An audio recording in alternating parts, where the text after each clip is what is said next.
Bonjour Église missionnaire évangélique baptiste de l'Outaouais, voici vos annonces pour la semaine du 22 janvier 2023. Tous les mardis, nous avons temps de prière à 11h. Tous les mercredis, nous aurons études bibliques à partir de 19h sur Zoom. Tous les dimanches, il y a école du dimanche pour tous les enfants de 3 ans à 12 ans. Tous les vendredis, il y a jeunesse en présentiel à Égébo. La prochaine rencontre de FCM, Femmes au cœur de la mission, sera le 17 février. La prochaine rencontre du groupe des hommes sera le 4 février. Nous souhaitons déjà la bienvenue à notre sœur Stéphanie Dufaux, qui sera bientôt accueillie comme membre de notre Église. La distribution des reçus d'impôts pour l'année 2022 débutera cette semaine. S'il vous plaît, consultez vos courriels régulièrement. N'oubliez pas de porter une attention particulière au dossier indésirable et le dossier promotion pour les utilisateurs de Gmail. Pour les dîmes et les offrandes, nous le faisons par virement Interac. L'adresse est trésorerie@emebo.org. Dans la section questions, vous mettez l'objet de votre don et le mot de passe est Emebo84. Nous souhaitons joyeux anniversaire à tous ceux qui célèbrent un anniversaire de naissance, de mariage ou de conversion cette semaine. Joyeux anniversaire. À tous nos visiteurs, nous vous souhaitons la bienvenue parmi nous. Si vous avez des questions ou un besoin, n'hésitez pas de communiquer avec nous par les moyens affichés à l'écran, tout en vous souhaitant bonne adoration, bon culte. Bon matin. Et bienvenue au culte dominical de l'Église missionnaire évangélique baptiste de l'Outaouais pour le 22 janvier. Jésus a dit, « Je suis le chemin, la vérité, la vie. Nul ne vient au Père que par moi. » Ce matin, nous nous avançons ensemble selon l'ordonnance de Dieu et selon la grâce de Dieu pour n'élever aucune autre personne, aucun autre nom que Jésus-Christ et lui crucifié. Courbons-nous devant le Seigneur. Père Céleste, nous te remercions de ce que, dans ta miséricorde et en face de notre péché, tu as envoyé ton Fils unique, Jésus-Christ, qui est venu au monde prendre notre chair humaine et mourir pour nos péchés. Merci ô Jésus que tu es le seul chemin, mais tu es un chemin sûr. Tu es la vérité ultime, mais tu es la vérité qui nous dévoile le visage de Dieu comme il est en soi, en lui-même.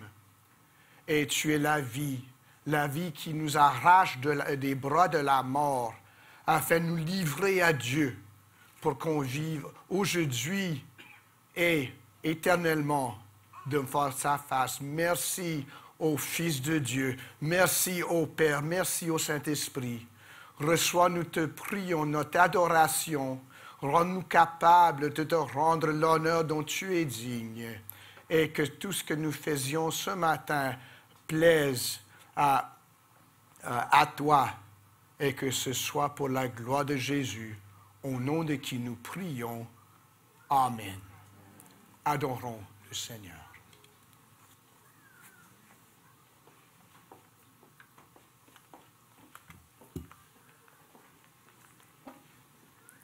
Que la paix de Dieu soit avec vous tous ce matin. Est-ce que vous êtes prêts à adorer le Seigneur, le Dieu Tout-Puissant ce matin? Mettons-nous debout ensemble pour dire « Dieu Tout-Puissant, quand mon cœur considère tout l'univers créé par ton pouvoir. De tout mon être, alors s'élève un chant.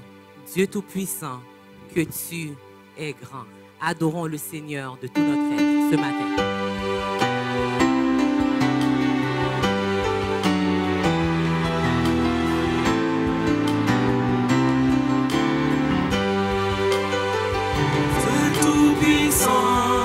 Quand mon cœur considère tout l'univers créé par ton pouvoir, le ciel d'azur, les éclairs de tonnerre,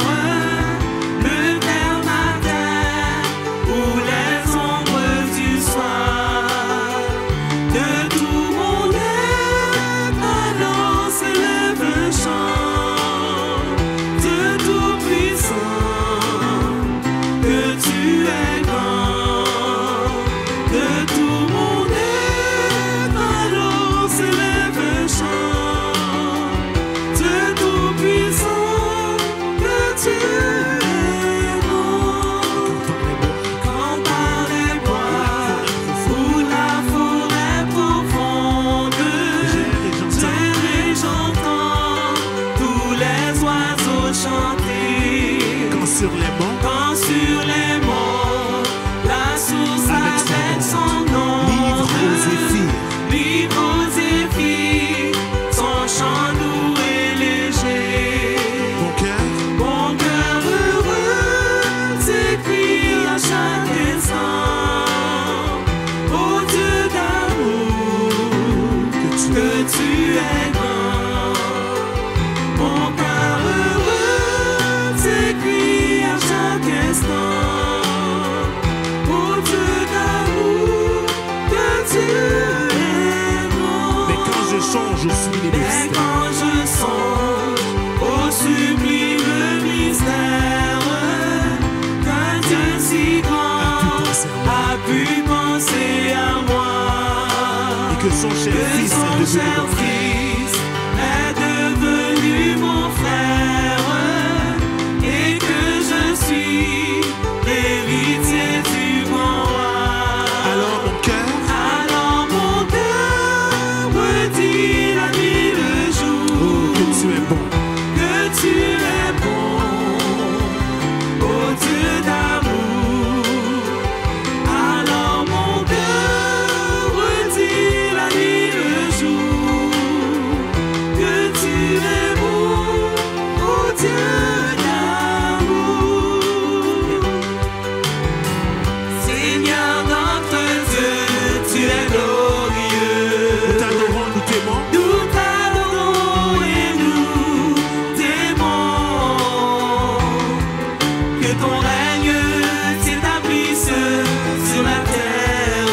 et que tes œuvres proclament Que tes œuvres proclament ta grandeur. Nous te bénissons, Dieu Tout-Puissant. Tu es vivant et tu reviens. Nous te bénissons, Dieu Tout-Puissant. ton règne est Ton éternel. règne est éternel. Disons-le encore une fois, Seigneur notre Dieu, tu es glorieux. Seigneur notre Dieu, tu es glorieux. Nous t'adorons, nous t'aimons, Nous t'adorons et nous t'aimons. Que ton règne s'établisse sur la terre. Que tes œuvres proclament ta grandeur. Nous te bénissons, Dieu Tout-Puissant. Tu es vivant et tu reviens. Nous te bénissons, Dieu Tout-Puissant. ton règne, Ton règne est éternel. dis-le encore une fois, nous te bénissons, Nous te bénissons, Dieu Tout-Puissant. Tu es vivant et tu reviens. Nous te bénissons, Dieu Tout-Puissant. ton règne, Ton règne est éternel. ton règne, Ton règne est éternel. Ton règne est éternel. Merci Seigneur. Merci Seigneur. Nous continuons d'adorer le Seigneur. Nous allons lire ensemble le psaume 84.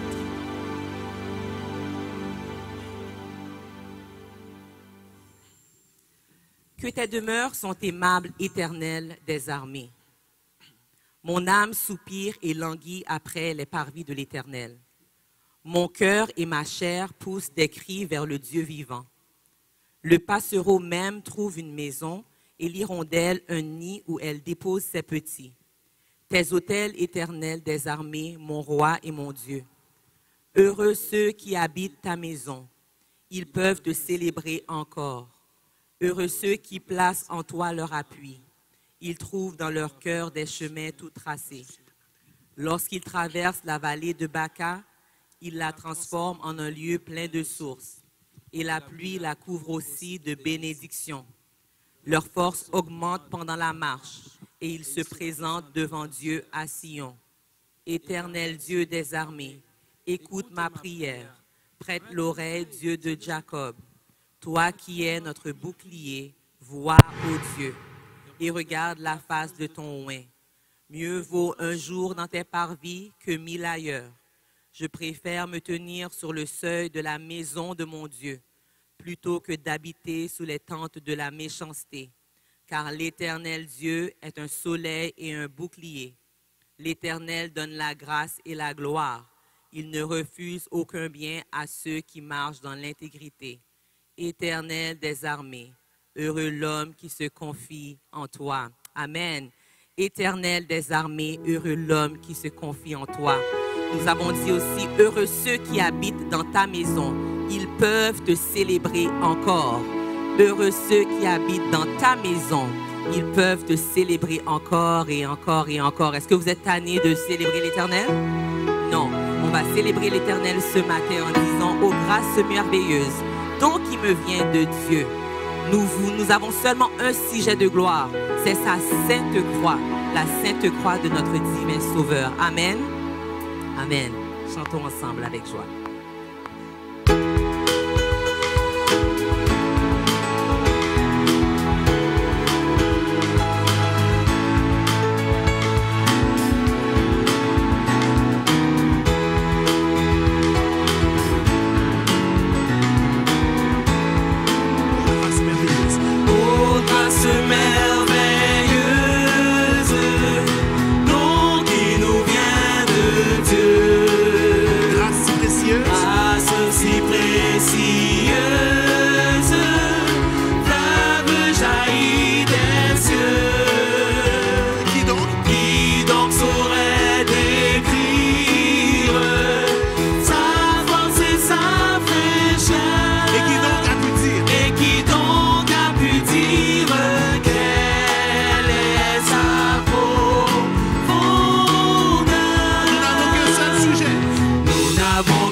Sujet de gloire, c'est ta sainte croix, divin Sauveur. Ta puissante, tout te suffit, nous marcher, ton sang nous rend plus que vainqueur, plus touchant que l'hymne des archanges, est le chant qu'entendent les élus. Venez chrétiens qui éclatent vos louanges, gloire à Jésus. Ô grâce qui nous donne Ô grâce qui nous donne le vrai repos du cœur et qui nous environne. et qui nous environne quand rôde le malheur. Elle a rompu nos chaînes, Découvert nos forfaits. découvre nos forfaits. Que Satan se démène. Que Satan se démène, nous demeurons en paix. Nous n'avons qu'un seul sujet de gloire, c'est ta sainte croix, divin Sauveur. Terre puissante, sous ta suffit nous range, nous rend plus que vainqueur, plus touchant que l'hymne des archanges, est le chant qu'entendent les élus. Venez chrétiens qu'éclatent vos louanges, gloire à Jésus. Grâce sans fournirie, Grâce sans fond qui plus vaste que la mer. plus vaste que la mer. Source dont les eaux vives Source dont les eaux vives coulent en plein désert. Par ce courant de vie, nous savons porter. nous savons porter. Et notre âme affranchie chante sa liberté. Nous n'avons qu'un seul sujet de gloire, c'est ta sainte croix.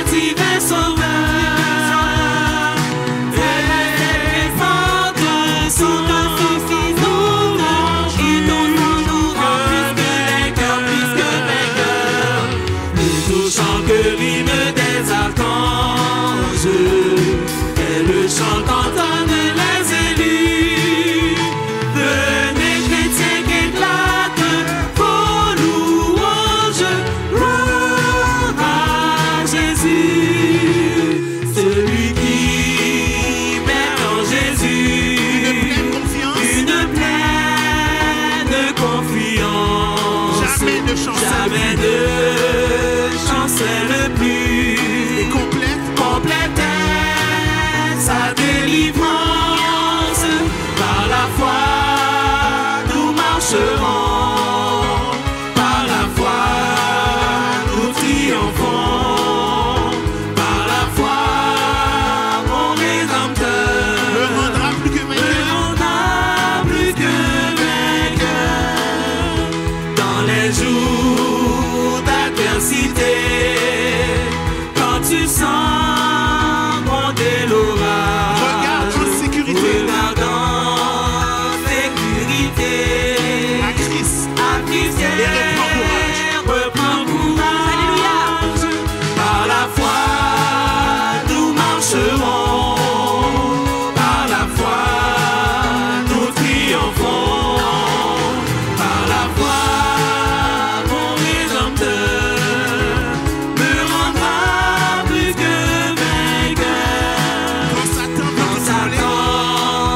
Veut te troubler, enlever ton espérance, ton passé te reprocher, que Christ soit ton que Christ soit ton assurance.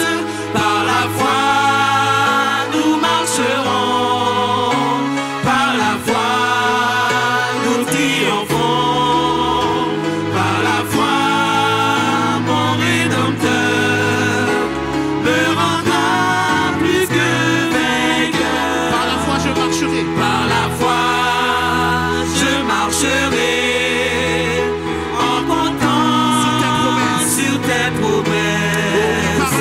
Par lui je triompherai en tout temps de mes détresses. Par la foi, nous marcherons. Par la foi, nous triomphons. Par la foi, mon Rédempteur me rendra plus que vainqueur. Dis-le encore une fois, par la foi. Par la foi, nous marcherons. Par la foi, nous triomphons. Par la foi, mon Rédempteur me rendra plus que vainqueur. Amen. Adore ton Dieu ce matin, adore ton Dieu. Il dit par la foi nous marcherons, par la foi nous triomphons, par la foi mon Rédempteur, c'est lui qui te rendra plus que vainqueur. Célèbre l'Éternel ce matin. Il est mon espoir, il est ma confiance, il est mon appui, il est ma lumière dans la nuit. Il est la paix pour mon âme, il est mon refuge, il reste fidèle. Amen. Lumière dans ma nuit, paix pour mon âme, tu es mon refuge, tu restes fidèle. Dis encore, lumière. Lumière dans ma nuit, Paix pour mon âme. paix pour mon âme, tu es mon refuge, tu restes fidèle. Mon espoir. Mon espoir est en toi, ma confiance est en toi. À chaque instant, mon âme s'appuie sur toi.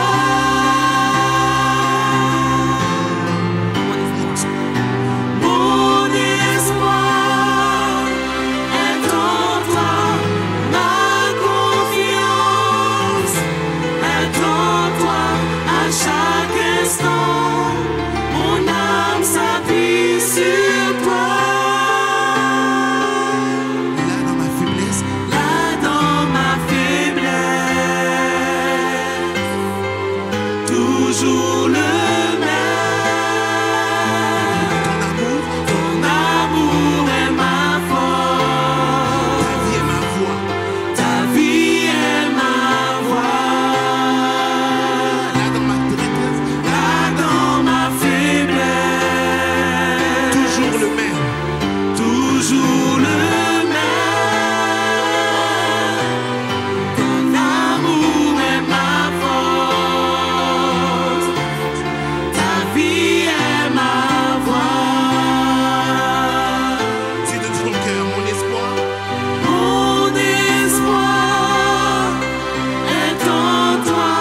s'appuie sur toi. Seulement l'assemblée va chanter. Mon espoir est en toi.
De chanter, que ton âme s'appuie sur lui, que ton espoir soit en lui, que ta confiance soit en lui. Il est celui qui reste toujours le même.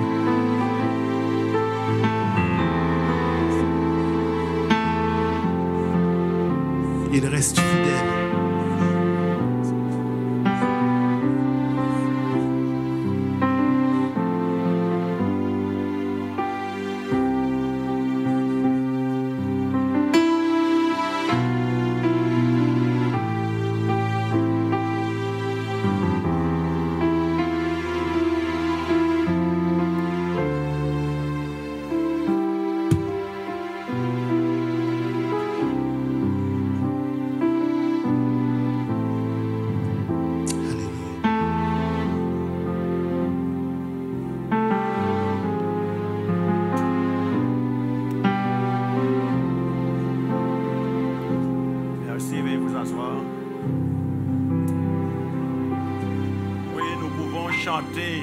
Notre espoir est en l'Éternel. À chaque instant, nous nous appuyons sur lui. S'il y a des gens dans l'assemblée, une ou deux personnes qui aimeraient se lever pour faire une courte prière, je vous accorde dans quelques secondes pour le faire. Est-ce qu'il y a une ou deux personnes qui veulent se lever pour prier? Sinon, je vais.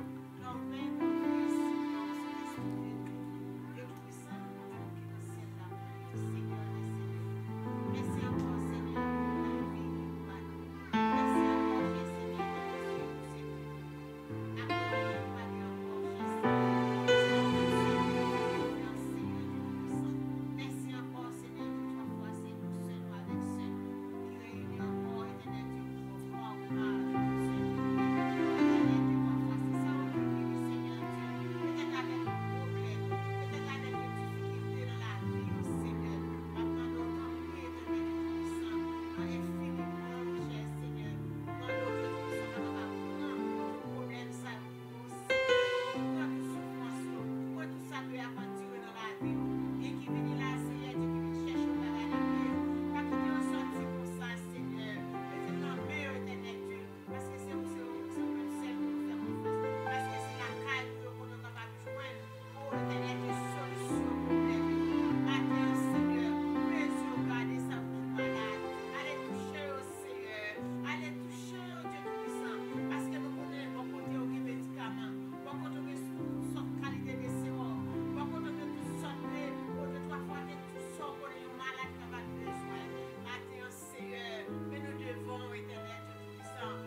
Approchons-nous donc avec assurance du trône de la grâce. Papa, nous venons te célébrer, te louer et t'adorer de tout notre cœur. Parce que tu es notre Dieu. Et tu nous as créés pour t'adorer, te louer et te servir. C'est en toi que nous mettons tout notre espoir, car la miséricorde est auprès de toi. Père éternel, écoute nos prières, prête l'oreille aux cris de ton peuple, écoute leurs supplications en ce moment et renvoie-nous avec un cœur affermi. Nous venons te présenter nos besoins avec un cœur sincère. Réponds-nous selon ta grâce, selon ta bonne volonté. Nous intercédons pour la protection de nos frères et de nos sœurs qui sont avec nous ce matin ou bien qui sont à la maison et tu connais les raisons qui les retiennent à la maison. Je prie que tu puisses les protéger et les garder, car tu es notre Dieu, notre secours, notre protecteur. Papa, nous prions aussi pour que tu viennes au secours de ceux qui sont faibles, ceux qui sont découragés. Mets ta force dans leur faiblesse et qu'ils continuent à te louer et à te donner gloire pour le Dieu que tu es. Que ceux qui souffrent dans leur corps puissent être soulagés et être guéris dans le nom de Jésus. Toi qui es le Dieu qui change les situations indésirables, toi qui as entendu la prière et qui as vu les larmes d'Ézéchias, en lui ajoutant des années de plus, ajoutant des années de plus à ceux qui souffrent encore. Guéris-les, protège-les, si c'est ta volonté. Ô Père, tu es capable de guérir et tu donnes l'intelligence à ceux qui soient. Il y en a qui souffrent ce matin dans leur corps. Si c'est ta volonté pour qu'ils retrouvent la santé, guéris-les, touche-les et que toute la gloire te revienne. Nous prions aussi pour ceux et celles qui ne peuvent plus dormir. Ceux et celles qui ne font que pousser des soupirs, des gémissements. Sois avec eux dans leur détresse et mets un chant de louange, un chant d'action de grâce dans leur cœur. Toi qui sais nous donner ce qui nous convient au moment opportun, toi qui sais nous donner de bonnes choses, je prie ce matin que tu puisses en venir à notre secours. Agis en faveur de tous ceux qui sont peinés, de tous ceux qui sont inquiets. Fais ton toucher spécial pour eux. Oui, papa, fais ton toucher. Qu'ils puissent en contempler ta gloire, qu'ils puissent en célébrer ton nom. Qu'ils ne doutent pas de ta grandeur et de ta puissance, mais qu'ils se confient en ton Fils, en Jésus. Nous prions pour que l'unité et l'amour puissent rayer et continuer à grandir parmi nous. Je prie que chaque couple puisse exercer la miséricorde, le respect les uns envers les autres. Et je prie pour que nos enfants puissent être des enfants obéissants. Obéissants à ta parole, obéissants aux autorités établies, obéissants à leurs parents. Au papa, ce matin, nous pensons à ceux qui vivent dans des pays où ils ne peuvent pas adorer comme nous ce matin. Je prie que tu puisses les protéger, que tu puisses les garder et qu'ils puissent continuer à adorer dans leur cœur, même lorsqu'ils ne peuvent pas se rendre dans une église, dans une assemblée pour adorer. Je prie que tu puisses protéger aussi les missionnaires qui travaillent et qui sont persécutés. Sois avec eux. Protège-les, couvre-les et mets des mots dans leur bouche pour continuer, papa, à proclamer ta bonne nouvelle. Je prie pour les autorités de ce pays. Oh papa, envoie ta sagesse. Je prie pour qu'ils soient des hommes intègres, des hommes sages, des hommes et des femmes qui travaillent pour le bien-être et la prospérité de nos concitoyens. Qu'ils apprennent à mettre leur confiance en l'Éternel et que ta justice en continue à s'appliquer dans cette société, afin que nous vivions dans une société juste, paisible et équitable. Père, renouvelle notre force, renouvelle notre intelligence. Oui, Papa, bénis nos dirigeants. Accorde-les, Papa, la paix de continuer à grandir, à se nourrir de ta parole, afin qu'ils puissent nous trouver de quoi nous nourrir. Et donne-nous toujours de compter sur ta sagesse, car ta parole qui peut nous conduire, et que ta parole soit notre lumière, et que ta parole nous guide. Papa, ce matin, nous prions pour nos enfants. Protège-les, garde-les sous ta protection, qu'ils ne se dirigent pas selon les principes de ce monde, mais qu'ils puissent se diriger selon ta parole. Enfin, Papa, nous te prions pour les dîmes et les offrandes que nous t'apportons. Bénis-les, Papa, et reçois-les favorablement. Et bénis les personnes que tu as placées pour gérer ces dîmes et les offrandes. Je prie qu'ils puissent le faire avec sagesse, la sagesse que tu donnes. C'est dans le nom de Jésus que nous avons ainsi prié. Amen. Nous invitons les préposés aux offrandes de s'approcher pour recueillir les dîmes et les offrandes.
On va demander maintenant aux enfants de monter avec le moniteur et la monitrice à l'école du dimanche. Et nous allons nous préparer pour écouter la parole de Dieu.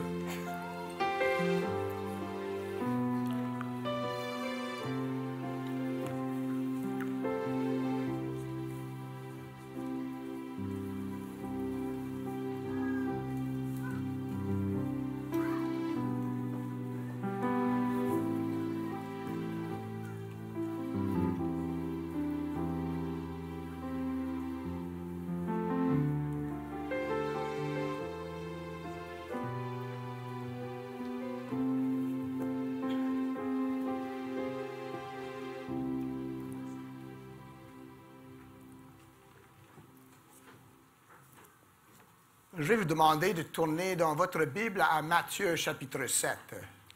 Matthieu chapitre 7. On remercie le Seigneur pour les réunions de prière qu'on a eues la semaine passée. On a eu une forte assistance, puis je pense un bon esprit.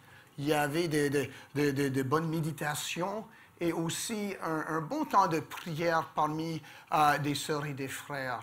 Et on vous remercie de votre participation, votre fidélité à ce ministère. Et on s'attend à la prochaine fois qu'on va se réunir pour faire notre ressourcement spirituel. Je vais lire pour nous Matthieu 7, versets 13 à 20, mais les versets sur lesquels on va se pencher ce matin sont juste versets 13 et 14. Mais comme toute chose, un texte sans un contexte, c'est un prétexte, donc on va mettre ça dans son contexte. Matthieu 7, à partir du verset 13, écoutons la parole de Dieu.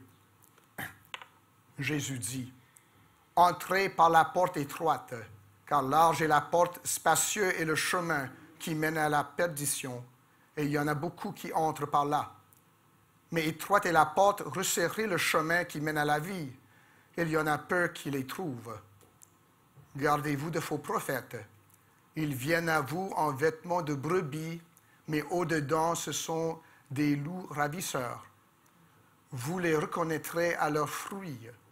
Cueille-t-on des raisins sur des épines ou des figues sur des chardons? Tout bon arbre porte de bons fruits, mais le mauvais arbre porte de mauvais fruits. Un bon arbre ne peut porter de mauvais fruits, ni un mauvais arbre porter de bons fruits. Tout arbre ne porte pas de bons fruits, qui ne porte pas de bons fruits est coupé et jeté au feu. C'est donc à leurs fruits que vous les reconnaîtrez. Parole du Seigneur. Donc, on se penche encore une fois sur un passage, un enseignement assez familier de Jésus en ce qui concerne la porte et le passage étroite et large. Et comme d'habitude, il faut faire bien attention avec des passages qu'on pense bien avoir maîtrisés, parce que ce n'est souvent pas le cas. Donc, que l'Esprit puisse nous parler à travers ce passage et par la voix pas mal hésitante du prédicateur ce matin. Quand j'étais dans la vingtaine, puis je restais toujours à Ottawa, je suis allé à Montréal rencontrer un ami de Rivière-du-Loup, ce grand métropole. Ni Ottawa ni Rivière-du-Loup n'avaient de métro. Montréal en a. Donc, on est allé voir un match des Expos. C'est une équipe de baseball dans le temps, peut-être. Vous n'en êtes pas familier. Ceux qui aiment les Expos, bon. Et on ne connaissait pas trop bien, tellement bien comment ça fonctionnait le métro, mais en tout cas, on savait qu'il fallait payer. Donc, on était très surpris. Puis j'ai déjà raconté cette histoire-là à Pasteur Arsène. On descendait, puis on voyait, il n'y a pas de guichet. Il n'y a rien. C'est grand ouvert. Puis on marchait, puis on rentre dans le train, c'est grand ouvert. Il n'y a personne, mais quand même, il n'y a pas de pays, c'est facile, ça. Puis on monte dans le train, les portes se ferment en arrière de nous, puis tout, on s'en va dans le mauvais sens. Mais ce qui est arrivé, on est arrivé au bout de la ligne. Puis le train faisait le tour, mais on ne savait pas, nous. On pensait peut-être finir dans le fleuve. Mais tout ça pour dire que même si la porte est large et ouverte et le chemin semble grand, bien souvent, ce n'est pas ça la bonne voie. Et Jésus va nous enseigner ça ce matin, j'espère. On arrive à la fin du sermon sur la montagne. Et tout en poursuivant le thème du chapitre 7, si on veut comment juger justement, soi-même avant tout, Jésus commence à fermer le boucle sur le grand thème du sermon. Prochain diapo, s'il te plaît. Merci. La vie du disciple. La vie du disciple, c'est celle qui valorise les choses de Dieu que le monde rejette et qui se fait rejeter pour valoriser Christ. Et Jésus résume l'enseignement de ce matin par des instructions courtes et claires. La vie se trouve à travers la porte étroite qui donne accès au chemin resserré. La mort se trouve au travers la porte large et le chemin spacieux. Choisissez la première. On va parler du contexte, autrement dit, où est-ce que ça fit dans tout l'enseignement du sermon sur la montagne, le contenu, qu'est-ce que Jésus enseigne, puis les conséquences, qu'est-ce qu'on fait avec ça, nous? Puis comme on dit, c'est un enseignement assez facile à comprendre. Si on fait de la prédication, vous ne le comprenez pas, c'est à ma faute à moi, pas la faute à vous. Mais le mettre en application, puis la voir dans toute sa profondeur, ça c'est autre chose. Puis que l'Esprit nous donne la lumière pour bien comprendre et bien mettre en pratique ça. Dans le contexte, d'abord. Encore, c'est facile de voir le sermon sur la montagne comme une série d'aphorismes déconnectés, d'enseignements aléatoires qui viennent un après l'autre, puis on peut choisir et suivre ça à volonté, comme on voudrait. Hein? On abandonne être des chrétiens des cafétérias. On choisit quelques-uns, mais les autres, bon, je les aime pas, là. Le monde va mal parler de moi, mal penser de moi, donc je mets ça à côté. Mais Jésus, c'est tout un tout ici. J'espère qu'on commence à voir ça, parce que ce que nous voyons ici, même si c'est du nouveau, c'est consistant avec tout ce qui a précédé dans le sermon sur la montagne. Les mains fils de l'enseignement de Jésus ici sont liés ensemble pour faire comme une tunique sans couture. Et c'est un tout qui dépend de l'appel de Dieu à Christ et de l'obéissance du cœur transformé par la grâce. Donc, le long de l'enseignement, puis on recule un peu, comme on faisait la semaine passée, au chapitre 5, pour voir que Jésus appelle ses disciples. Ce n'est pas des enseignements, comment gagner la vie, comment avoir une belle vie, comment gagner votre ciel. Ça, c'est adressé à des disciples, ceux qui suivent Jésus déjà. Puis si vous ne trouvez pas là-dedans, c'est une question à vous poser. Pourquoi est-ce que ça ne s'adresse pas à moi? Pourquoi ça ne décrit pas ma vie ou mes désirs? Peut-être je dis, OK, j'y arrive pas, mais je le veux. OK, ça c'est correct. Mais si, bon, je ne sais pas, c'est évident. Mais il faut se poser des questions, mes amis. Jésus adresse ceci à ceux qui sont sauvés, qui sont nés de nouveau, qui sont en Christ. Comment marcher en Christ et pas selon le monde.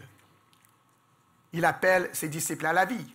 Il a commencé en décrivant dans les béatitudes la vie qui trouve le bonheur dans les choses que le monde ridiculise. Le bonheur dans l'affliction, la force dans la faiblesse. Ça, c'était à l'envers. Puis si on ne se dit pas, ben, c'est impossible, on n'a pas bien compris. Jésus nous appelle à mourir pour trouver la vie en lui. Dietrich Bonhoeffer a écrit que lorsque Jésus appelle un homme, une femme à le suivre, il appelle à la mort.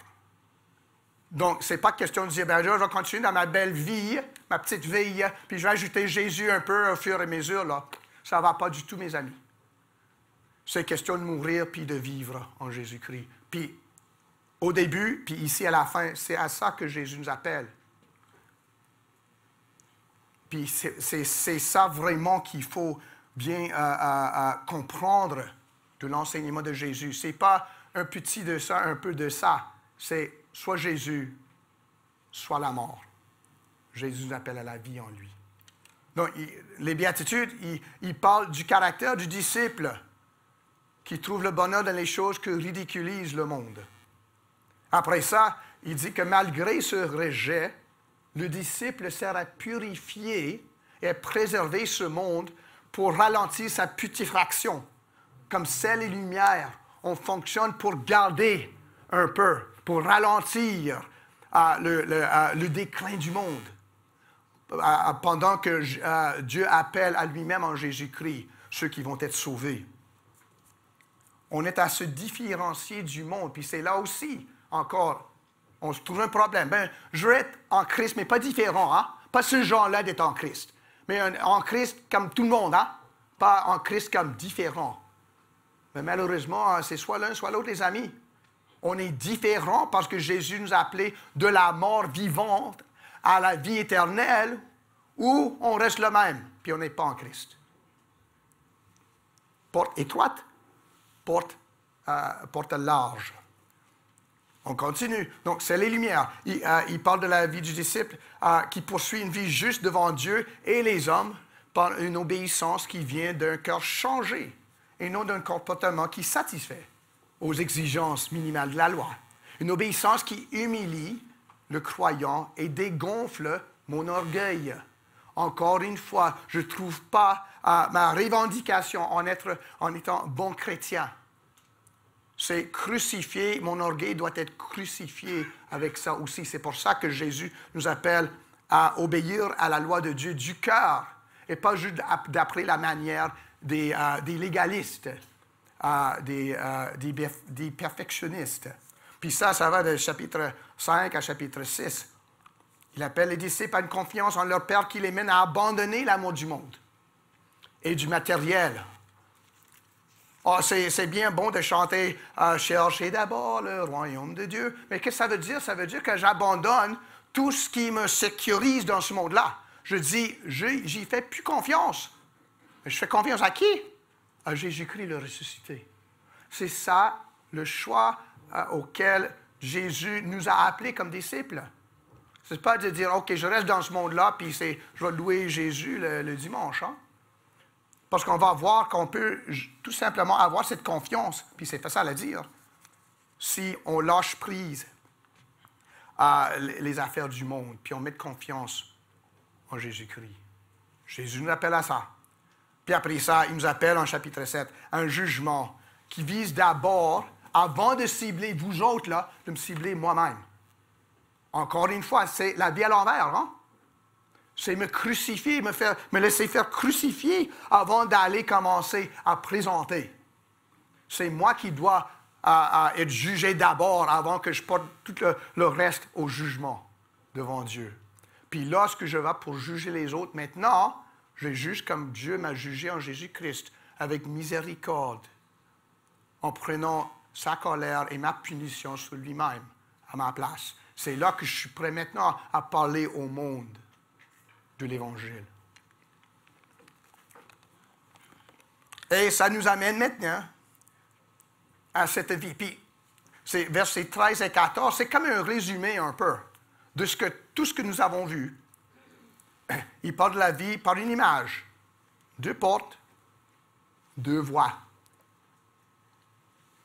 Il a parlé pendant vraiment 3 chapitres au sujet de la porte étroite, du chemin resserré en effet. Puis je vous lance le défi de relire ça en gardant cette image, porte étroite, chemin resserré et grande porte et chemin spacieux, comme les 2 contrastes de l'enseignement de Jésus. Et gardez ça en vie, puis relisez ça pour voir si ça s'applique. Puis tu vas voir que ça s'applique. Autrement dit, ça c'est comme un résumé. Il est en conclusion maintenant de tout ce qu'il avait appris. Donc c'est un atout vraiment cousu ensemble. Et maintenant, Jésus nous appelle à entrer dans cette vie par la porte étroite. Donc c'est ça, c'est le contexte. On va parler du contenu maintenant. Qu'est-ce que Jésus dit? Et comme à tout enseignement de Jésus, puis c'est ça quelque chose à remarquer. Puis on ne nous enseigne pas trop ça au séminaire, ou peut-être ils nous ont enseigné ça, puis je l'ai oublié, ça fait déjà longtemps pour moi, que Jésus parle d'une manière simple et frappante. Pas de grosses là, comme ça, la fumée, la boucane, la lumière, des choses qui distraient, des gros PowerPoint. Il parle d'une manière claire et simple, pour que tous puissent comprendre. Et pour ceux qui se prennent pour d'autres, ne comprennent pas.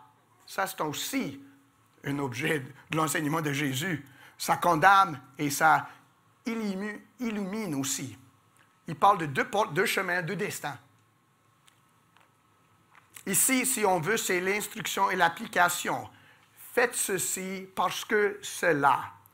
Entrez par la porte étroite, faites ceci. Car cette porte mène à la vie à cause de cela. Vous voyez, c'est pas compliqué comme ça, c'est difficile, mais c'est pas compliqué. Entrez par la porte grande, non, la porte étroite, par le chemin resserré, car large est la porte, spacieux est le chemin qui mène à la perdition. Et beaucoup entrent par là. Mais il y a peu qui trouvent cette porte étroite et ce chemin resserré, mais c'est ceux-là qui mènent à la vie éternelle. Jésus nous appelle à ça. Choisissez la porte étroite, car l'entrée facile, utilisée par tout le monde, le chemin large mène à la perdition. L'apparence est trompeuse. Le fait que tous s'en servent ne fait pas de la vérité. Je ne sais pas si ça se dit en français, mais souvent mes parents avaient à nous dire, moi et mon frère, plutôt à mon frère qu'à moi, parce que moi j'étais plus obéissant que lui, hein, vous comprenez? Non, il dit que si tout le monde sautait dans le lac, est-ce que vous le ferez aussi, vous? Autrement dit, c'est juste parce que tout le monde fait quelque chose. Ça ne veut pas dire que c'est correct. Puis bien souvent, surtout pour nos jeunes, ça, puis c'est pas juste pour les jeunes. On va parler un peu des événements dans le monde des sports, surtout des annonceurs dans la semaine passée. Mais on aime être dans la foule. On se dit, je veux être moi, distinct, individualiste avec tout le monde. Vous voyez? On rit des ados de ça. Oui, et vous êtes tous individus, mais tous ensemble et tous pareils. Hein? Mais on est le même nous. Il n'y a personne qui veut vraiment être visé pour ses croyances. On est très peu qui aiment ça. Hein? Pour la plupart d'entre nous, c'est « go along to get along ». On fait ce qu'il faut, on garde silence pour qu'on soit dans la paix, n'est-ce pas? Ce n'est pas mauvais la plupart du temps. Surtout dans ce temps-ci, des fois, on est mieux de garder silence que de commencer à blablabla sans penser. Mais souvent, on est du monde un peu frileux. On va avec la foule parce que c'est plus facile, moins de troubles, tout le monde fait ça. Mais Jésus dit, dans la vie spirituelle, c'est bien beau, mais ça mène à la mort. C'est là qu'on commence à parler de la perdition. Ce n'est pas juste « ça va mal aller ». Il parle de « vous allez être perdus pour l'éternité. Pas de vie éternelle aux enfers. Séparés de Dieu ». C'est de ça que parle Jésus. C'est sérieux, mes amis. Mais il dit, dans la vie spirituelle, on ne peut pas toujours suivre la foule, suivre ce qui est plus facile, plus aisé, moins difficile. C'est ça qu'il dit ici. Il parle de la porte. La porte, c'est le moyen d'entrée de la vie. Le chemin, si veut dire, c'est la vie elle-même. On peut le voir ainsi. La porte qui mène à la vie est étroite, difficile. Pourquoi ça? Je pense qu'on comprend tout ça, même si on n'est pas d'accord. Peut-être vous allez dire, oui, pasteur, mais au moins on le comprend, même si on n'est pas d'accord. Jésus dit qu'avoir la vie éternelle, on passe par une porte serrée, difficile, et on continue le long d'un chemin qui est difficile, serré. Mais pourquoi? Mais d'abord, le royaume de Dieu n'est pas de ce monde. Nous sommes de ce monde. Moi, je suis de ce monde. Puis pouvoir dire, je veux aller au ciel comme je suis, et Dieu va se contenter de ça. C'est totalement mal comprendre. Si je peux dire, je ne suis pas si pire que ça, j'ai juste à confesser Jésus, puis je vais continuer sur le chemin, tout est correct. Je ne me connais pas du tout. La Bible parle de l'homme naturel, parle de moi comme méchant. Même Jésus, en verset 11, il dit ici, donc, méchant comme vous l'êtes. On n'est pas bon par nature. Là, on voit qu'il faut quitter le chemin large, parce qu'on se dit, malgré l'évidence, tout le monde est bon naturellement. C'est juste la société qui nous rend croche. Mais la société, c'est plein de gens. Si la société est mauvaise, c'est à cause des gens qui sont mauvais. On est mauvais. Puis si on dit, les évidences, j'y crois pas, croyez à l'Écriture. Éphésiens 2, versets 1 à 3. Ça, c'est avant la bonne nouvelle. L'apôtre Paul nous donne les mauvaises nouvelles.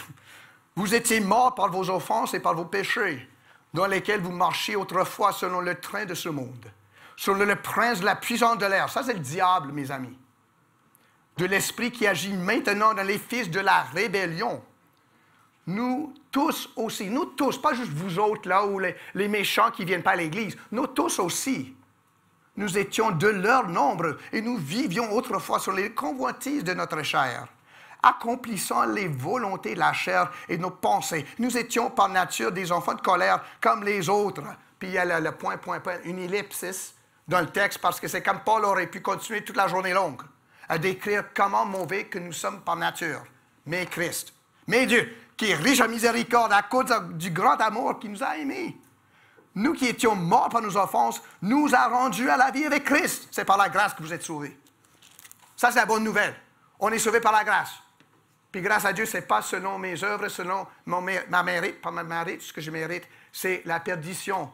Et Jésus dit qu'il faut passer à travers la porte étroite. Sans ça, vous allez continuer sur votre course. Le momentum, si on veut, ou l'inertie, dépendamment, c'est la tendance d'un objet de garder son mouvement. Il faut que quelque chose le change. Par exemple, en espace, là, lorsqu'on lance un satellite, non pas un satellite, mais comme un probe, une fois que ça atteint sa vitesse, sa direction, pas besoin de mettre le gaz. Ça continue inchangé parce qu'il n'y a rien pour le distraire, pour le faire changer. S'il y a des champs de gravité, bien là, il faut donner un peu de fusée pour continuer sur son bon trajet. Mais c'est comme nous. Hommes, femmes, naturels comme nous le sommes, déchus. S'il n'y a pas quelque chose qui nous change, nous continuons dans notre cas déchu, nous finissons dans la perdition. C'est la mauvaise nouvelle. Donc, il faut passer par la porte étroite. Christ va ainsi m'arracher tout ce qui ne lui appartient pas, qui m'empêche de lui obéir. Et ça fait mal parce que j'aime pas lâcher prise. Je ne sais pas si jamais vous êtes passé par, vous portez comme des fardeaux, puis vous passez par une porte, puis vous arrachez Nancy l'a fait évidemment. C'est Élie qui tenait la porte pour elle, comme gentilhomme, mais elle voulait faire son fort. Mais en tout cas, puis ça fait mal, on est frustré. Mais c'est ça, entrer dans la vie éternelle en Jésus-Christ. Il faut qu'on laisse tomber des choses. Il y a des choses qu'on ne peut pas garder et Jésus nous aime trop pour qu'on les garde parce que c'est ces choses-là qui nous maudissent, qui nous condamnent. C'est pour ça qu'il faut passer par la porte étroite. On n'est pas assez bon pour gagner notre cieux. On ne le serait jamais. Donc la porte doit être étroite pour nous arracher tout ce qui va nous faire caler. Si on se fait jeter à l'eau, on est mieux d'arracher les vêtements qui vont nous faire couler pour qu'on puisse flotter, hein? Même si on les aime beaucoup. On les jette. Même les bons souliers chez les femmes, vous aimez ça. Mais il faut se débarrasser de ça pour pouvoir survivre. La porte étroite nous oblige d'arracher toute chose, de se faire arracher toute chose pour qu'on puisse trouver la vie. Je ne peux entrer à la vie comme je suis. Même si on chante tel que je suis, ça veut dire que je me prends, puis c'est là qu'il travaille sur moi. Je ne reste pas comme j'étais. Je deviens autre par la grâce de Dieu. Voyez. Donc, c'est tel que je suis, mais ce n'est pas tel que je reste. On change. Dieu ne me reçoit que par la croix. J'ai besoin de cet habit de noces. Parce que maintenant, je porte un habit de bon vivant. Et je ne suis pas digne d'être dans la présence de Dieu. Mais Dieu va changer ça par la porte étroite, par la croix de Jésus-Christ. C'est pour ça que la Bible décrit la conversion comme crucifixion. Galates, chapitre 6. Qu'est-ce qu'il a dit l'apôtre Paul? On vient juste d'étudier ça. Galates, chapitre 6, verset 14.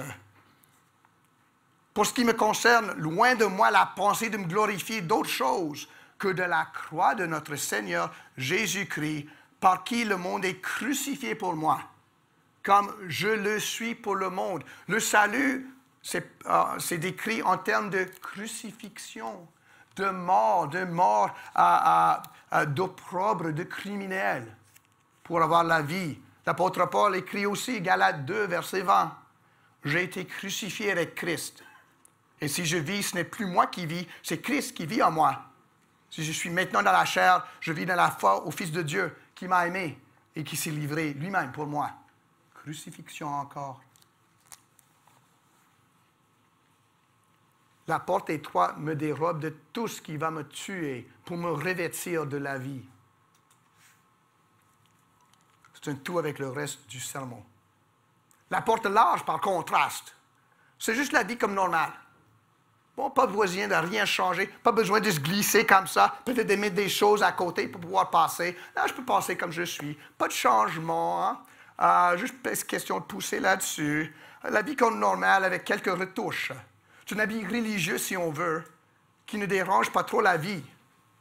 Je choisis comment me réformer. J'entre par la porte, peut-être je vais cesser d'injurier, ou je ne fais plus la parie, ou je vais réduire un peu l'alcool que je consomme, parce que le gouvernement le dit que c'est bon maintenant de ne pas boire que deux verres par an, ou quelque chose comme ça, je ne sais pas. Je ne bois pas, donc ce n'est pas important. Mais si vous voyez la porte grande, la grande porte me laisse décider qu'est-ce que je vais faire pour Jésus. Parce qu'il n'y a rien vraiment à enlever, à moins que, je pense que ça paraîtrait bien pour le faire. OK, je ne vais plus faire ça parce que ça paraîtrait mal. Peut-être Jésus ne serait pas content.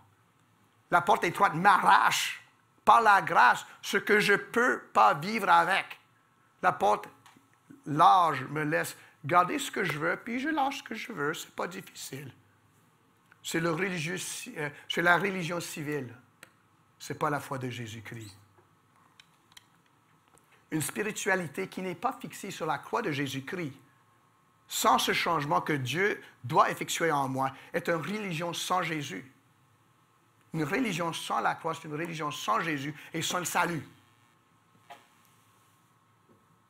Sans cette porte étroite, même si la porte large donnait accès au chemin de la vie, on ne resterait pas là-dessus. Si on passe à côté de la porte étroite pour essayer de trouver le chemin, je vais trouver un autre chemin. La porte était ouverte et facile, je vais choisir le chemin facile. Pourquoi choisir le chemin difficile et resserré? Donc Jésus parle de la porte, il parle aussi du chemin. C'est la façon de procéder. Si on veut que la porte était comme la justification, autrement dit, on est à compter juste devant Dieu à cause de la justice de Jésus-Christ qui est imputée à notre compte. Jésus mort pour moi, ressuscité pour moi, la vie parfaite de Jésus accordée à mon compte, si vous voulez. Donc Dieu me voit, te voit, si vous êtes chrétien, en Jésus-Christ. Si la porte étroite, c'est la croix de Jésus-Christ qui nous justifie avec sa résurrection. On pourrait dire que le chemin, si ça c'est la justification, le chemin serait la sanctification. Autrement dit, la marche. Si la porte est l'entrée, la marche qui doit suivre, qui va être conforme à la porte d'entrée, et la sanctification, la vie du disciple, dont a parlé Jésus pendant tout ce sermon. Il reste difficile, peu fréquenté. Il nous abaisse. Ce n'est pas question une fois que je donne ma vie à Jésus, je lève la main, je marche vers l'avant, que tout va être bien là, pas de problème du tout. Le Fils de Dieu est venu être humilié, être crucifié, être rejeté des hommes. Ce n'est pas à moi maintenant d'être accepté, qu'on me donne des accolades. En le suivant, on va être rejeté avec lui si on marche sur le chemin resserré. Cette vie va nous abaisser pour que Jésus puisse nous élever. M'élever moi-même, c'est la mort. Mais me faire élever par Jésus-Christ, c'est la vie. On laisse ça à Dieu aussi. Notre salut et notre élévation, si vous voulez. Ce n'est pas naturel. Si on regarde autour de nous, nous allons voir la foule inconsciente, heureuse, sur l'autre chemin. Mais si la porte est étroite pour nous arracher tout ce qui nous sépare de Jésus-Christ, le chemin est resserré pour qu'on ne commence pas à s'amasser des bagages mondains. C'est tortueux. Pourquoi? Pour que je fixe les regards sur Jésus-Christ. Pour que je ne commence pas à dire, je suis arrivé, je suis correct là. Jésus m'a admis, je peux faire ce que je veux. Je vais où je vais. Je vais où je veux. Si vous comprenez, je vais où je veux. C'est pas drôle, mais tu sais, la vie le chemin est resserré pour que je ne commence pas à ramasser des choses qui vont me faire tourner à gauche ou à droite, et aussi pour que je garde les yeux fixés sur Jésus-Christ. Si vous n'avez jamais essayé de marcher sur une ligne, si vous faites comme ça, là, c'est difficile. Mais si vous gardez vous êtes en haut, c'est facile. Le chemin resserré nous garde en dépendance de Dieu, qui est la vie éternelle. Être dépendant de moi-même et mes efforts, c'est l'enfer. Ça nous force, ça nous oblige, ça nous donne la grâce d'être dépendants de Jésus-Christ. Et les récompenses de ce chemin vont être autres que celles du monde. Donc, on va parler des conséquences maintenant. Qu'est-ce que ça implique pour nous? Si c'est le cas, puis ça c'est le cas, il y a les deux portes, les deux chemins. Jésus, ici, redéfinit ce que c'est d'être croyant. Ce n'est pas juste de dire de bons mots de Jésus, de venir à l'Église de temps en temps, de se faire baptiser, même de s'identifier comme chrétien. C'est de dire, la seule chose que j'ai qui me donne la vie, c'est Jésus-Christ. Et maintenant, si ma vie est Jésus-Christ, le monde est mort à moi, et moi, je dois vivre et en et pour et par Jésus-Christ. C'est une différence complète, mes amis. Lorsqu'on parle des disciples, bien souvent, on peut se tromper à dire, bien là, il y a 2, 3 à l'arrière qui sont des disciples, peut-être les anciens, hein, et les diacres, et Élie, parce qu'il joue du clavier, là, sont des disciples, mais le reste, c'est juste du monde. Hein. C'est une erreur, si on veut, qui a fait certaines églises qui ont dit, bien là, on a des gens religieux, des prêtres, puis ainsi de suite, puis le reste, ben, il ne faut pas faire grand-chose. Mais tout croyant, tout humain en fin de compte, mais tout croyant est appelé à être disciple. Si vous êtes en Jésus-Christ, vous devez être disciple. Celui qui apprend, celle qui apprend de Jésus-Christ, celui qui suit Jésus-Christ, celle qui chasse après Jésus-Christ pour être comme Jésus-Christ. Ce n'est pas optionnel. C'est la vie qu'on a été libéré pour vivre. Donc, c'est quoi les conséquences maintenant de la porte et le chemin étroite et resserré? Pour la porte, c'est d'abord venir à Jésus-Christ pour avoir accès à la vie. Il n'y a pas autre moyen de le faire. L'Église, le baptême, toutes ces choses-là qu'on fait sont de bonnes choses. Mais il faut d'abord venir à Jésus-Christ. Il n'y a nulle autre façon d'avoir accès au chemin qui mène à la vie. Jésus a dit, « Je suis le chemin, la vérité et la vie. Nul ne vient au Père que moi. » Il est le chemin. Il a dit ailleurs en Jean 10, « Je suis la porte. » On part par la porte pour en prendre le chemin qui est Jésus-Christ. Donc ce matin, si vous comptez sur autre chose que Jésus-Christ, sur sa vie, sa mort, sa résurrection, sa grâce versée injustement sur vous, sur moi, vous vous trompez. Vous arrivez à la grande porte, grande ouverte, pour continuer sur le chemin qui mène à la perdition, mes amis. Donc, la première conséquence, c'est qu'il faut commencer avec Jésus-Christ. L'apôtre Paul a écrit en 2 Colossiens, chapitre 2, 1 Corinthiens, je m'excuse, 2, verset 2. « Car je n'ai pas eu la pensée de savoir parmi vous autre chose que Jésus-Christ et Jésus-Christ crucifié. » La vie éternelle, c'est Jésus-Christ. Ce n'est pas l'Église, ce n'est pas les hymnes, ce n'est pas avoir une habitude d'avoir une vie religieuse. C'est Jésus-Christ, c'est lui qui l'apporte. C'est ça la première chose qu'il faut vraiment comprendre de ça. On oublie toute pensée de paradis, de Dieu, de salut, qui ne passe pas par cette porte étroite, qui est la croix de Jésus-Christ. Donc, première application, si vous retenez rien d'autre que ça, c'est de venir à la croix pour y trouver votre mort, votre décès, votre enterrement, mais votre vie nouvelle, votre résurrection, votre vie en Jésus-Christ, et pas votre perdition. Il faut venir à Jésus, mourir pour pouvoir vivre. Venez à lui, confesser, repentir, recevoir le pardon que lui seul peut donner, parce que c'est lui seul qui a payé nos péchés. Lui est l'homme-Dieu. Si tu n'es pas homme, son sacrifice ne s'appliquerait pas à nous. Si par exemple il était comme un ange, ben peut-être son sacrifice s'appliquerait aux anges, mais il est venu sauver les fils de l'homme, pas les anges. Si tu n'es pas Dieu, le sacrifice n'aurait pas été suffisant. Mais il est fils de Dieu et Fils de l'homme. Ça veut dire que c'est pour nous que Jésus est mort et ressuscité.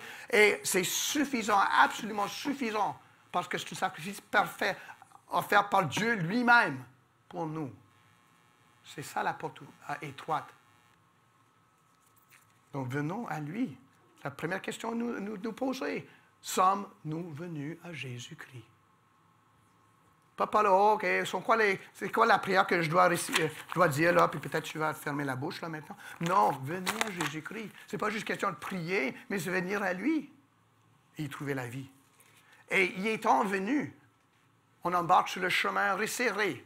Puis le sermon sur la montagne parle de ça. Une fois venu à la vie, on procède dans la vie. Il faut regarder vers l'avant, pas autour de nous, pas en dedans de nous, et surtout pas en arrière de nous. Je ne sais pas, il y a très peu qui font de vélo ici dans l'Assemblée. J'aimerais bien qu'il y en ait plus, mais quand même. Mais une chose que moi je trouve, quand je fais du vélo, moi j'ai des miroirs, parce que ça m'aide à regarder en arrière, mais si je n'ai pas de mon miroir, je me tourne la tête. Puis ce qui arrive, que penses-tu? Comme ça.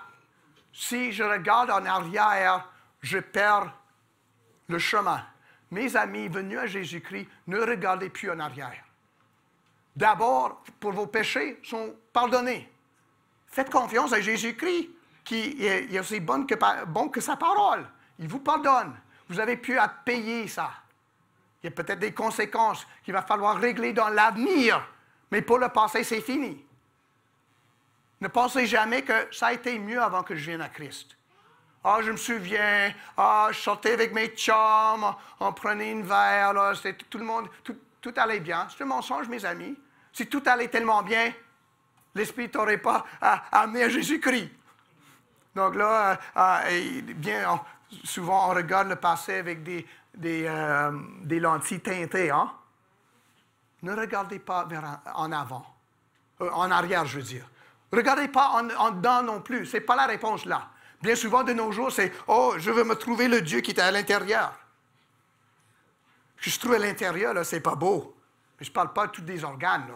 Je parle de ce qui est en dedans de moi. On parlait de l'homme naturel. Le salut ne se trouve pas en dedans. Le salut se trouve à l'extérieur de nous. Jésus-Christ qui s'est livré pour nous. Martin Luther a parlé de Christ extra nos pro nobis. Ça, c'est du latin. Vous connaissez la latin? Extra nos, ça veut dire à l'extérieur de nous. Jésus est venu, ce n'est pas mon petit gourou en dedans, là. Ce n'est pas un esprit qui vit en moi. C'est Jésus qui est réel, qui est venu au monde, celui qui a créé le monde, par qui a été créé le monde. Le monde a été créé pour me sauver. Et il est venu pour nous, à notre égard, parce qu'il n'est pas venu pour lui-même. Il est venu glorifier le Père en sauvant les pécheurs comme vous et comme moi. Donc, on ne regarde pas en dedans.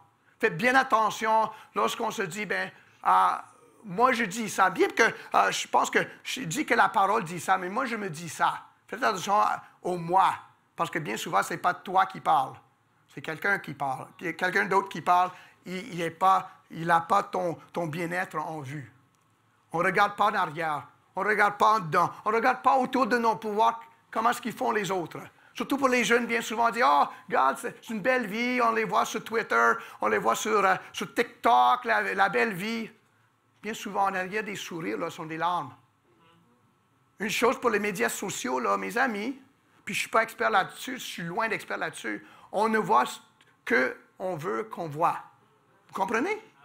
On ne présente pas ce matin, mon chum m'a quitté. Ce matin, je me suis réveillé puis j'avais une maladie dégueulasse. Ce matin, j'ai perdu mon job. Ce matin, je ne trouvais pas que j'étais assez bon pour vivre. Le monde n'affiche pas ça.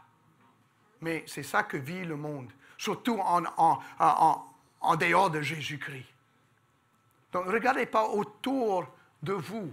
Regardez en avant à Jésus-Christ qui nous dirige. C'est pour ça que le chemin est resserré. On marche, on regarde vers l'avant. Comment?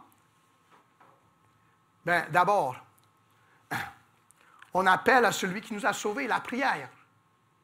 Des fois, lorsqu'on perd le voix, lorsqu'on se sent ce matin, ça ne vaut pas la peine de vivre, je crie à Jésus. Lui qui m'a donné la vie, qui m'a donné la vie nouvelle, qui ne veut pas que je la gaspille, je crie à lui, Jésus, aide-moi. Dis-moi pourquoi je devrais vivre aujourd'hui. Pourquoi continuer aujourd'hui? Je peux prier Dieu pour qu'il me bénisse, pour qu'il me dirige. Aussi, si je veux suivre un chemin, il faut avoir la carte. Donc, je consulte la carte qui est la Bible. Je la lis régulièrement. Je lis toute la Bible, pas juste les petites parties que j'aime. Je lis toute la Bible pour voir où est-ce qu'elle me dirige, où est-ce qu'elle me corrige. Comment est-ce qu'elle parle de Jésus-Christ? Aussi, sur le chemin, je crie à celui qui m'a sauvé, je prie, je lis sa parole, la Bible. Je me ramasse des amis qui se dirigent en même sens. Puis ça, c'est important. On a dit de faire attention, de regarder autour. Mais il faut regarder, il faut se ramasser des amis qui ont le même sauveur, qui ont le même but de vivre en sainteté. Pour nos jeunes, c'est surtout important de vous trouver des amis qui aiment Jésus, mais qui aiment Jésus vraiment, qui suivent Jésus, qui veulent servir Jésus, qui veulent t'aider à servir Jésus. Si vous cherchez un chum, si vous cherchez un époux, une épouse, c'est question de vous chercher quelqu'un qui va vous aider à marcher avec Jésus et qui vous allez pouvoir aider à marcher avec Jésus. C'est important. Parce que même si c'est un chemin qui est resserré, on n'est pas seul là-dessus. On n'est pas majoritaire. La plupart du monde ont choisi le chemin qui est large, spacieux, qui mène à la perdition, à la destruction. Mais nous qui sommes sur le chemin resserré, serrez-nous les bras ensemble pour ne pas tomber de droite ou à gauche. Et offrons-nous les uns aux autres. C'est pour ça que Jésus nous a donné les uns aux autres dans l'Église, les amis, pour nous aider à marcher selon son exemple, selon ses commandements, à sa gloire, pour nous encourager les uns les autres. C'est comme des ceux qui montent une montagne, là, tous liés ensemble, hein? Parce que s'il y en a un qui glisse, les autres le retiennent. Mais on fait ça ensemble sur le chemin resserré, les amis. On est là pour faire ça.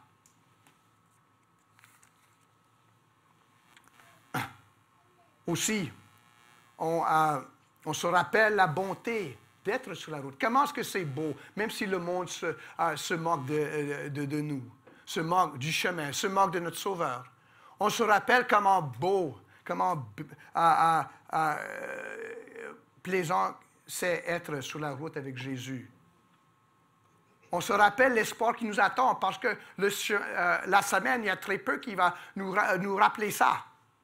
Le monde ne parle pas de ça, hein? Même souvent, malheureusement, l'Église ne parle pas de ça. Mais rappelons-nous l'espoir qui est dans nous, Jésus-Christ, qui est parmi nous, qui nous soutient. La louange, l'adoration, ça fait ça. Rappelons-nous souvent le prix de notre salut avec reconnaissance. La Sainte Seine, on vient à la table pour remercier Jésus, pour nous rappeler le prix de notre salut, pour nous rappeler que nous sommes sauvés parce que Jésus s'est livré. Le chemin resserré va nous différencier de nos prochains. Puis ça, c'est difficile. Surtout pour une communauté qui est bien pour nous. C'est déjà assez difficile de se trouver une place ici au pays. Hein?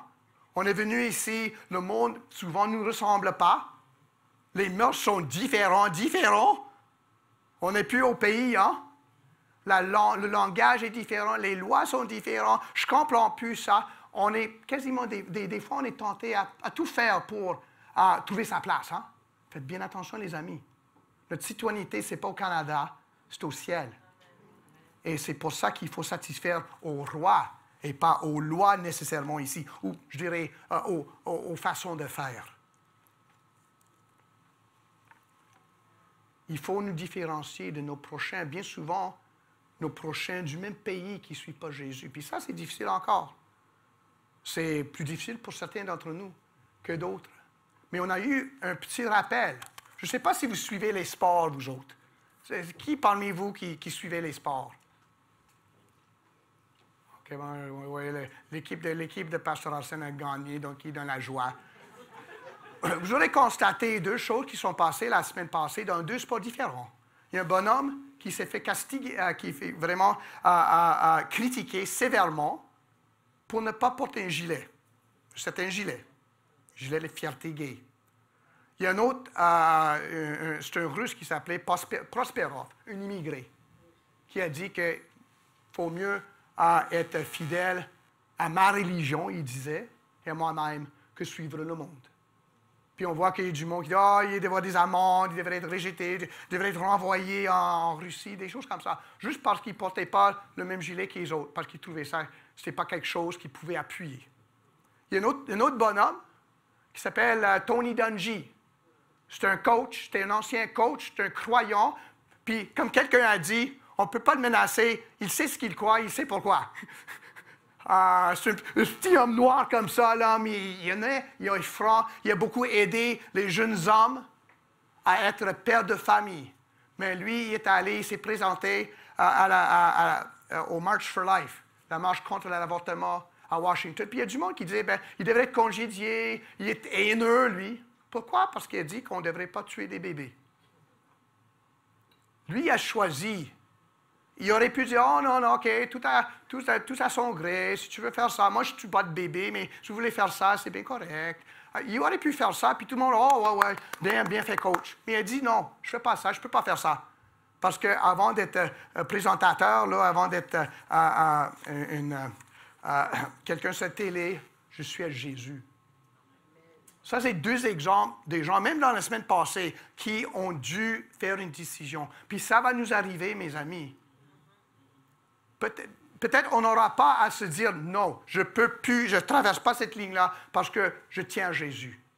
Je garde le chemin resserré. Je ne peux pas marcher sur le chemin large parce que je veux vivre pour Jésus. Peut-être vous aurez à faire ça, peut-être que non. Mais à chaque jour, vous aurez à vous prononcer d'une manière ou d'une autre. Peut-être pas d'une grande façon comme ces deux bonhommes-là. Peut-être que oui. Peut-être vous aurez à dire à l'école, par exemple, devant tout le monde, « Non, je ne crois pas à ça. Je suis Jésus. Je ne peux pas faire ça. Je ne peux pas faire ceci. » Mais plus probablement, c'est dans les petites conversations, des petits actes, vous aurez à chaque jour, petit pas à petit pas, choisir à rester sur le chemin resserré. À dire, oh, vous allez faire ça, oh, c'est correct les gars, je m'en vais. À toujours décider pour Jésus et pas contre Jésus. Pour la vie éternelle et contre le monde. Mais ça prend du courage et ça prend aussi de la persévérance pour à chaque jour dire, je ne vais rien faire aujourd'hui qui va déplaire à mon Seigneur. Peut-être que je ne vais pas être une grande vedette, mais toutes les petites décisions dans le bureau, peut-être au foyer, à l'école, au travail, sur la route, à chaque instant. Comment est-ce que je reste sur le chemin resserré pour être fidèle à celui qui m'a placé le chemin, celui qui a versé son propre sang pour moi, afin que j'ai la vie éternelle en lui. On aura à faire ces choix-là. Et que Dieu nous soit en aide. La question ce matin, si on veut, c'est sur quelle ligne du métro est-ce qu'on est embarqué? Celle qui est largement ouverte, pas de prix, facile, ou celle qui est difficile, qu'on doit pousser pour entrer, mais qui mène à la vie éternelle. Le Seigneur se trouve sur celui-ci, pas sur celui-là. Qu'on embarque avec lui et qu'on le suive. Par la grâce de Dieu. Amen.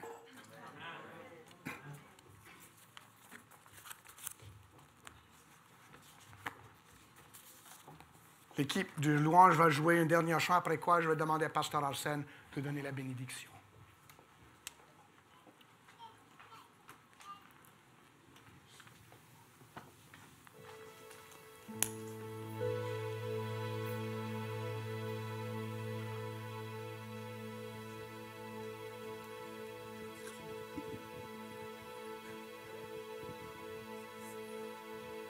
Levons-nous ensemble et chantons ce dernier chant après la prédication que nous avons entendue. Nous allons dire au Seigneur, il me conduit. Désormais, pour lui, je veux vivre. Brebis fidèle, je veux suivre le bon berger qui me conduit.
sur moi. Jésus sur moi, veille sans cesse, dans la joie et dans la tristesse, dans le jour comme dans la nuit. Pas à pas, sa main me conduit. Il me conduit.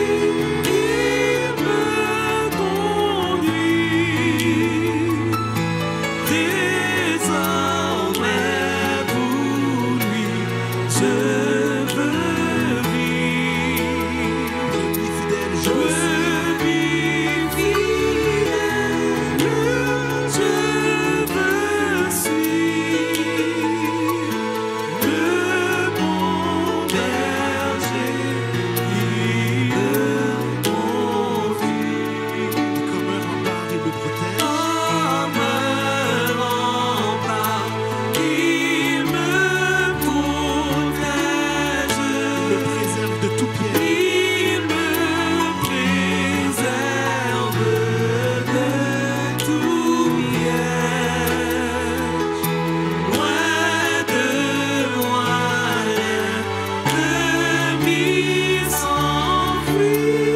Quand par la main, Christ me conduit. Quand par la main Christ me conduit. Il me conduit, il me conduit. Désormais pour lui je veux vivre. Brebis fidèle, je veux suivre le bon berger qui me conduit. Et quand mon heure sera sonnée, Oh, mon heure sera sonnée.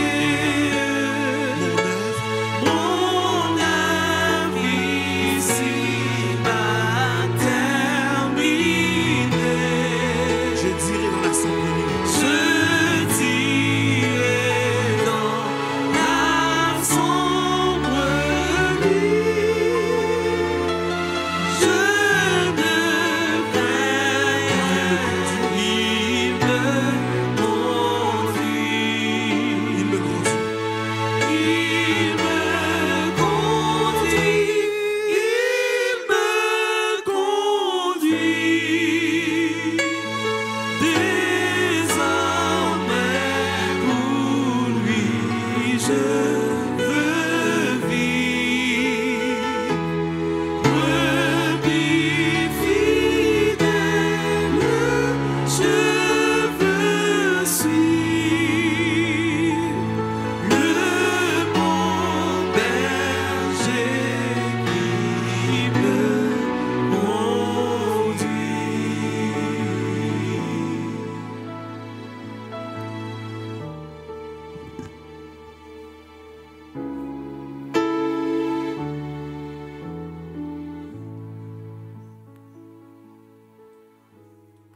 Je veux juste rappeler qu'à tous les adhérents de l'Église, les gens qui nous visitent depuis plusieurs mois, plusieurs semaines, plusieurs années, dimanche prochain, après le culte, j'aimerais ça vous rencontrer pour quelques minutes. Donc, si vous faites partie de ces gens-là, n'oubliez pas d'être là dimanche prochain puis de nous attendre après le culte pour une rencontre avec vous, les membres, pas les membres, les adhérents, les visiteurs de l'Église. Recevons la bénédiction. Que le Dieu de paix, qui a ramené d'entre les morts le grand pasteur des brebis par le sang d'une alliance éternelle, notre Seigneur Jésus, vous rende capable de toute bonne œuvre pour l'accomplissement de sa volonté et fasse en vous ce qui lui est agréable, par Jésus-Christ, auquel soit la gloire au siècle des siècles. Amen. Allez dans la paix du Seigneur. Que Dieu vous bénisse abondamment.